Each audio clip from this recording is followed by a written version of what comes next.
अस्सलाम वालेकुम नाजरीन, मैं हूं आपकी होस्ट मिस फराह खान। तो नाजरीन, इस वीडियो के अंदर बहुत ही अच्छा रिश्ता लेके आई हूं, तो वीडियो को स्किप नहीं करना, वीडियो को पूरा देखना है ताकि आपको पूरी डिटेल मिल सके।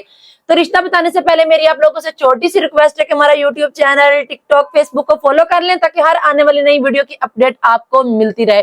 जैसे कि आपको पता कि हमारा इदारा रिश्ता टीवी ना सिर्फ पाकिस्तान में बल्कि आउट ऑफ कंट्री में भी रिश्ते करवाता है। आप यूके, कनाडा, लंदन, पाकिस्तान में किसी भी गांव में, किसी भी जिले में, किसी भी शहर में अपनी बेटी का, बेटे का, बहन का, भाई का रिश्ता करना चाहते हैं तो आप 5 मिनट के अंदर हमसे हजारों रिश्तों की लिस्ट हासिल कर सकते हैं और घर बैठे अपनी बेटी, बेटे का, बहन, भाई का रिश्ता पक्का कर सकते हैं।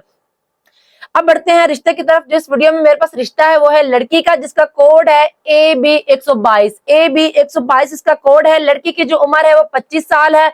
जात उनकी बलोच है। कद उनका 5 फुट 2 इंच है। तालीम उनकी मैट्रिक है। भाई एक है, बहन भी एक है। घर अपना जाती है, 1 कनाल का अपना जाती घर है और जरी जमीनें भी हैं, जिसमें से 5 एकड़ जो है वो लड़की के अपने नाम है और ये गुजरावाला से है। अगर कोई इस लड़की के साथ शादी करना चाहता है, स्क्रीन पे हमारा व्हाट्सएप नंबर शो हो रहा है, अभी अपना फोन उठा के हमें कॉल मिला कि इस रिश्ते की मजीद डिटेल हमसे हासिल कर सकते हैं।